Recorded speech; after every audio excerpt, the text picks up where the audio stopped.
Every once in a while, a game comes out that absolutely delivers on what it set out to do. Returnal is that such game. Mixing tentacles with bullet hell style combat demands attention as you go on a story that gets even crazier and crazier the deeper you go.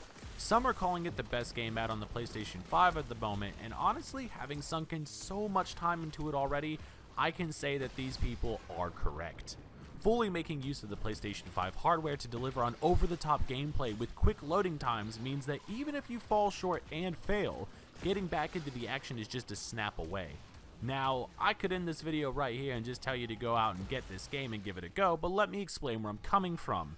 Without wasting any more time, let's dive into this crazy third-person shooter.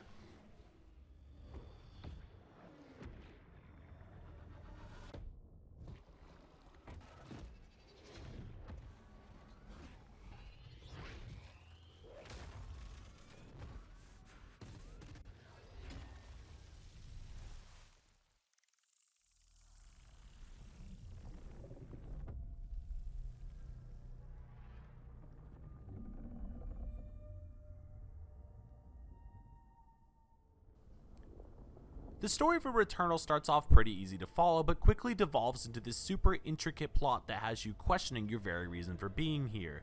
After getting a distress signal on an uncharted planet and coming to investigate, your ship malfunctions upon entry into the atmosphere and plummets into the planet's surface. Luckily, you survive the crash and leave the ship's safety on foot to investigate your surroundings. It's not long before you come into contact with a scout body strewn on the ground. Thinking that you found the sender of the signal, you double check on the body only to realize that it's one of yours. Not one of your people, however, but one of your past lives. From here, the game continues to jump off the rails as you come across data logs from your previous ventures into this alien world, and unlock new paths of traversal with unique locations and items. But even with death waiting around every corner, dying isn't the end of your struggles, as you reawaken after the crash of your ship, doomed to repeat the cycle until you can find the cause of the signal.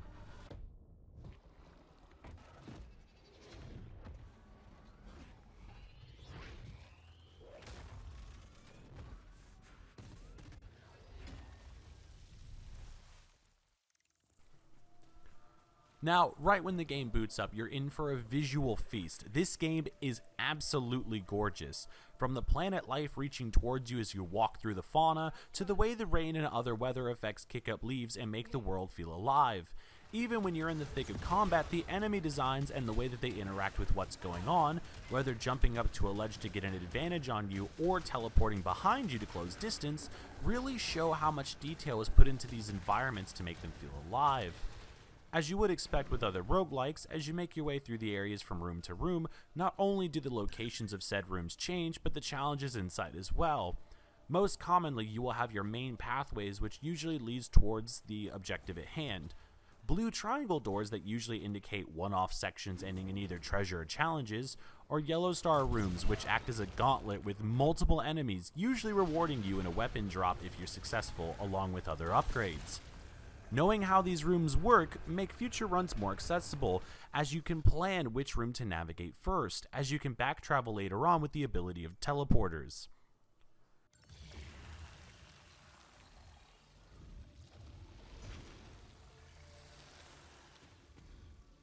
Now, combat in this game is where it truly shines. The combat in Returnal is like taking the overall speed of Platinum Games and adding a bullet hell style combat into the mix.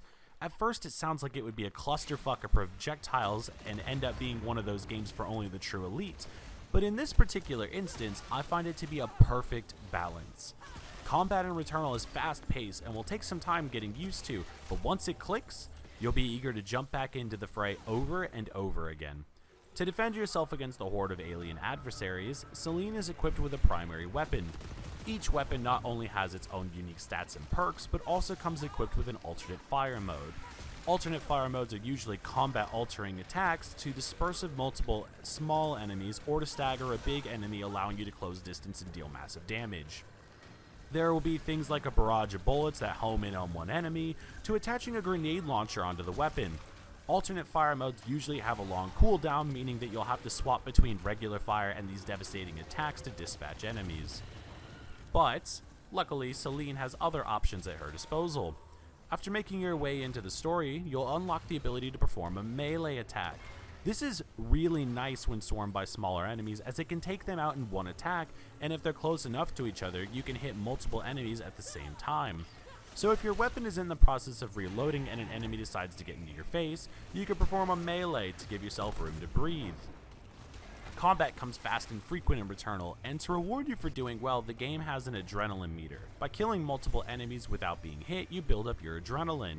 And upon hitting different stages, not only do you unlock temporary perks, but you also unlock additional projectiles to fire from your primary weapon on your guns.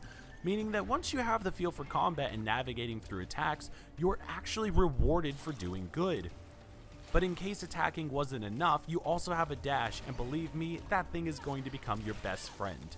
Dashing, much like jumping in this game, can be extended by holding down the button to perform the action, giving you the sense of control when you're weaving through multiple bullets or dodging larger aliens. Again, this will take some time, and different weapons award more aggressive playstyles. But much like any game with any sense of challenge, once you understand the core fundamentals, you'll surprise yourself with how much damage you can dish out, all while dodging everything the game throws at you. When you start a run in Returnal, you'll be given an objective, whether that objective is finding the source of a signal or just getting back to an area that you died in recently. Your main focus is on display at all times. However, one thing Returnal does differently to other roguelikes is that upon reaching a pivotal point in the story, yes, this game actually has a definitive story, not only do you receive upgrades that allow you to reach new areas that were previously inaccessible, but they also give you the ability to skip right back to either different zones or straight to the boss fights. Now, on one hand, this is great because it means you can skip all of the trash and go straight back to your previous demise, but on the other hand, that means you can skip out on any rooms or upgrades that you would have picked up in between. It gives that kind of high risk, high reward because yes, you are on a disadvantage, but if you're able to overcome the challenge, you're able to progress without wasting time. However, if I were to give you any advice, I would say that it is always better to check every room before going after your objective, because as you play through multiple runs, you'll find new artifacts and weapons to aid you on your journey.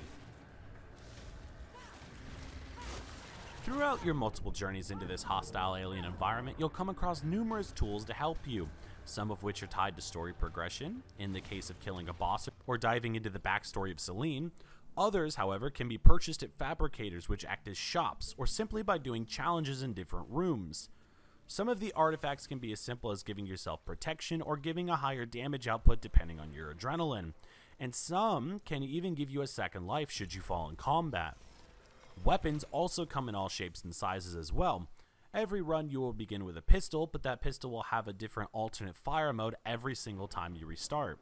Additional perks can also be found on different weapons, and some require the use of a weapon to unlock that perk for later uses on different runs. Usually this will be something like having your bullets ricochet off enemies, adding in additional projectiles while firing, or having a slower rate of fire while having higher damage in bullets. However, it's not just the additional perks that make the weapons different. Throughout your runs, you can also come across guns with different stats. Usually these are broken up into graphs that display when looking at a new weapon, and they can be things like extra damage or increased range. This offers up some decision making on your part, as do you take the gun that does more damage but is harder to use, or the gun that deals less damage but has a better alternate fire. The weapons mixed in with the artifacts add countless setups that can make or break runs, and if you thought that was intense, you also have parasites that you can attach to Celine that also give added benefits, but with the caveat that whereas you get a positive benefit, you also receive a negative one simultaneously. Some of these can be downright obnoxious, like having your dash or melee recharge take additional time, but some of these are pretty forgettable, like taking more damage from larger falls. In terms of setups, from weapons to additional perks to artifacts to parasites that you can add on your character, every run really does feel different. And unlike most other roguelikes with tons and tons and tons of different options, this game really nails down a decent amount of items, to where you can learn how each of them handle to find one better suited to your playstyle, while still being able to use anything that you come across. And unlike other roguelikes, since this does have a definite story, you do feel more inclined to venture back into the fray to learn more about what's going on behind the scenes. If you own a PS5 or know someone who owns a PS5, this is an absolute must-have to add to their collection if they enjoy any type of game that has fast-paced combat and offers a rewarding gameplay loop. I have been playing this game almost non-stop since its release, and I still can't get enough of it. We absolutely need more games like this. But these have been my thoughts, and this has been my review of Returnal. If you've been playing this, let me know in the comments down below on what you think the game does well, or even if you think there's something they could change.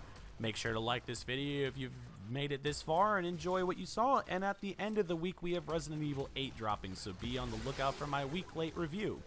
With that being said, I've been Chris from Crisis Gaming, and I will see you on the next one.